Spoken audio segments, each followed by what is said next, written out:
yazlanacaktı. Nevruz günü bon cümle cihan nazlanacaktı. Aftap kızıdın az tersikin yazlanacaktı.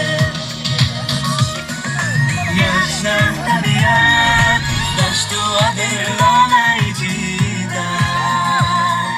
Yırtım çamanı özgece pardozlanacaktı. Yaşna tabiat daştu adır içida. Yırtım çamanı özgece pardozlanacaktı.